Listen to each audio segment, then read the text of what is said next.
Hi everyone, আমি বিশ্বজিৎ দাস, আমি semester one, roll number 7। আজকের আমার টপিক হচ্ছে different phases of language development and facilitators and barriers of communication. So আজ প্রথম পয়েন্ট হচ্ছে different stages of language development. তো প্রথমত দ্য ফার্স্ট স্টেজ হচ্ছে দ্য প্রি লিঙ্গুইস্টিক ফেজ, যেটা 0 থেকে 12 মাস পর্যন্ত চলে একটা শিশুর মধ্যে।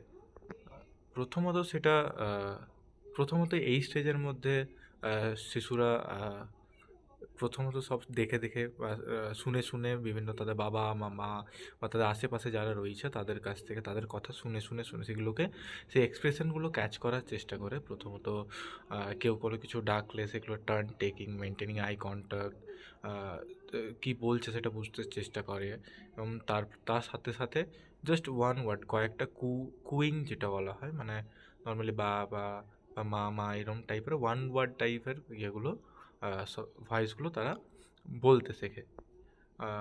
নেক্সট স্টেজ হচ্ছে দ্য হলো হলোফ্রেস্টিক টেক, যেটা হচ্ছে 12 থেকে 18 মান্থের মধ্যে।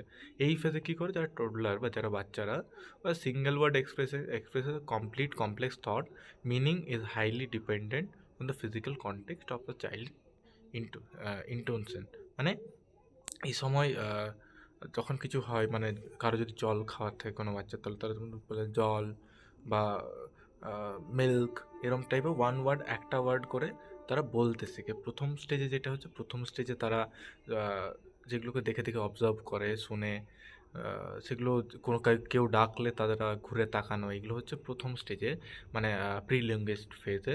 এবং যেটা হলোফ্রেস্টিক স্টেজ হচ্ছে, সেইখানে তারা ওয়ান ওয়ার্ড একটা ওয়ার্ড করে বলতে শিখে, যেমন বা, মা, জল, এরকম। নেক্সট স্টেজ হচ্ছে টু ওয়ার্ড স্টেজ, এটা 18 থেকে 24 মাস অবধি চলে। এই সময় শিশুরা নর্মালি টু ওয়ার্ডস বা একের অধিক ওয়ার্ড বলতে শেখে, যেমন জল খাবো বা বাবা, মামা, এগুলো বলতে শেখে। নেক্সট স্টেজ হচ্ছে টুয়ার্ডস গ্রামাটিক্যাল কমপ্লেক্সিটি, মানে এখানে আস্তে আস্তে শিশুরা কমপ্লিট সেন্টেন্স বা মিনিং শিখতে স্টার্ট করে। প্রথমত হচ্ছে টেলিগ্রাফিক স্পিচ, যে সময়টাতে 2 থেকে 3 ইয়ার্সের মধ্যে এটা থাকে। এই সময় চিলড্রেন, মানে বাচ্চারা ইউজুয়ালি শর্ট মিনিংফুল সেন্টেন্সেস গুলো বলতে শেখে। Importing noun verbs are included but functional grammar are often omitted, মানে যেমন বলতে শেখে স্কুল যাব, যেমন I will go to school বা আই গো টু স্কুলের জায়গায় এরকম নর্মালি যারা বলতে আই গো স্কুল বা স্কুল যাব, জল খাবো, এগুলো বলতে শেখে। নেক্সট স্টেজ হচ্ছে আর্লি চাইল্ডহুড, মানে এজ 3 to 5 ইয়ার্স। এই সময় বাচ্চারা তাদের একটু ভোকাবুলারি এনরিচ করে এবং তারা ফুল সেন্টেন্সগুলো বলতে শেখে, ফুল কমপ্লেক্স সেন্টেন্স বলতে শেখে, কিছু কিছু বেসিক গ্রামাটিক্যাল রুলস তারা শেখে। নেক্সট স্টেজ হচ্ছে লেটার ডেভেলপমেন্ট, মানে যেটা 5 ইয়ার্সের বিয়ন্ড, মানে 5 বছরের পরে যেটা হয়। এই সময় বাচ্চারা কি এই সময় একজন বাচ্চা কী হয়, language become fluent and highly organized. এই সময় কোনো কথাকে গুছিয়ে বলতে শেখে, তাদের ন্যারেটিভ স্টোরি টেলিং, তাদের যে মনের ভাব সেটা ক্লিয়ারলিভাবে তারা প্রকাশ করতে পারে তাদের প্যারেন্টসদের কাছে বা তাদের আশেপাশে যারা রয়েছে তাদের কাছে। নেক্সট পয়েন্ট হচ্ছে দ্য ডাইনামিক্স অফ কমিউনিকেশন, মানে ফ্যাসিলিটেটার্স অ্যান্ড ব্যারিয়ার্স কী কী রয়েছে ল্যাঙ্গুয়েজ কমিউনিকেশনের ক্ষেত্রে। ফার্স্ট হচ্ছে কমিউনিকেশনের মধ্যে ফার্স্ট হচ্ছে অ্যাক্টিভ লিসেনিং।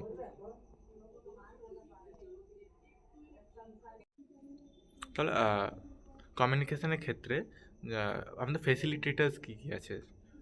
ফার্স্ট হচ্ছে প্রথম হচ্ছে অ্যাক্টিভ লিসেনিং, মানে একটা ভালোভাবে কমিউনিকেট করার জন্য যেগুলো হচ্ছে যে কেউ যদি কোনো কিছু ভালোভাবে শোনে তো সেক্ষেত্রে তার কমিউনিকেট করতে সুবিধা হয়। সেখানে হচ্ছে অ্যাম্প্যাথি, না কোনো একটা কারো কথা শোনার সময় তার প্রতি, তার কথার প্রতি যদি তার ডিপলি কানেকশন থাকে, তার মানে সে যদি এমপ্যাথি বোধ করে বা সিম্প্যাথেটিক্যালি কথাটা শোনে উইদাউট জাজমেন্ট, তো সেক্ষেত্রে কমিউনিকেশনের ক্ষেত্রে একটা কমিউনিকেশান খুব ভালো হয়। নেক্সট হচ্ছে ক্ল্যারিটি অ্যান্ড ব্রেভিটি, মানে একটা কোনো মেসেজ যদি কাউকে দেওয়া হয় বা কারোর কাছে রিসিভ করা হয়, সেটা যদি ক্লিয়ার হয়, সেটা যদি কী বলতে চাইছে সেটা বোঝা যায়, সেক্ষেত্রে কমিউনিকেশান খুব ভালো পরিমাণে, মানে খুব ভালোভাবে করা যায়। নেক্সট হচ্ছে এনভায়রনমেন্টাল যে ফেসিলিটিসগুলো রয়েছে। প্রথম হচ্ছে ফিজিক্যাল কমফোর্ট। একটা ইয়ে করার জন্য, কমিউনিকেট করার জন্য সবচেয়ে প্রথমে হচ্ছে proper lightings, seating and minimizing distraction help maintaining focus on the sorry focus on the help maintaining focus on the dialogues. মানে যদি কারো যেখানে কোথায় বসে আছে বা লাইটিং কেমন, তার ডিস্ট্রাকশন কিছু আছে কি না, এইসব জিনিসগুলো কমিউনিকেশনে খুবই ইফেক্ট করে। সেক্স হচ্ছে psychological safety, cultivating an atmosphere where individual feel free to speak without fear ridicule or retaliation. মানে যেখানে তারা কথা বলতে যেয়ে কোনো ভয় পাবে না, যেখানে ক্লিয়ারলি কেউ জাজ করার একটা ভয় থাকবে না, সেখানে কমিউনিকেশন খুব ভালোভাবে করা যায়। অ্যাপ্রোপ্রিয়েট মিডিয়াম একটা লাগবে, যেমন face to face chat, video, text. এগুলো হচ্ছে কমিউনিকেশনের ক্ষেত্রে যদি অ্যাপ্রোপ্রিয়েট মিডিয়ামটা যদি খুব ভালো হয়, অ্যাপ্রোপ্রিয়েট হয়, তাহলে কমিউনিকেশন খুব ভালো হবে। নেক্সট হচ্ছে what are the barriers of communication. প্রথমত হচ্ছে দ্য ফিজিক্যাল ব্যারিয়ার্স। এক হচ্ছে loud noise, physical distance, poor lighting, এইসব জিনিসগুলো বা ইনএডুকেট টেকনোলজিক্যাল ইকুইপমেন্ট, এগুলো হচ্ছে প্রথম ব্যারিয়ার কমিউনিকেশনের ক্ষেত্রে। নেক্সট হচ্ছে সেমান্টিক ব্যারিয়ার, মানে ল্যাঙ্গুয়েজ ঘটিত, ল্যাঙ্গুয়েজ জনিত যেসব ব্যারিয়ার্সগুলো রয়েছে, যেমন mispronunciation of word, over use of technical jargons বা ইনহেরেন্ট অ্যাম্বিগুইটি ইন ফ্রেজিং।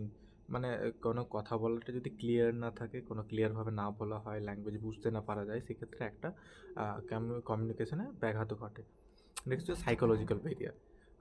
কোনো পার্সন যদি হাইলি স্ট্রেস থাকে, অ্যাংরি থাকে বা অ্যাংসিয়াস থাকে, তো সেক্ষেত্রে তার ক্ষেত্রে ইয়ে করাটা, কমিউনিকেট করাটা একটু ডিফিকাল্ট হয়ে পড়ে। নেক্সট হচ্ছে কালচারাল অ্যান্ড সাইকোলজিক্যাল ব্যারিয়ার্স। প্রথম হচ্ছে যে কালচারাল নর্মস বিভিন্ন রয়েছে, যেমন regarding eye contact, personal space, hierarchical respect, এইসব জিনিসগুলো মিসআন্ডারস্ট্যান্ডিং লিড করে। তো প্রথমত এগুলো কমিউনিকেশনের জন্য একটা হিন্ডার্স বা ব্যারিয়ার। নেক্সট হচ্ছে context dependency. High context cultures rely heavily on impact non-verbal cues, whereas low context cultures requires explicit direct verbal instruction. Next is psychological obstacles. Real physical uh, sorry real physical impediments such as hearing loss, speech disorders or serve fatigue, এইসব জিনিসগুলো কী হচ্ছে ডায়লগকে বা বিভিন্ন কমিউনিকেশনকে abstract করে। Thank you. This is for today.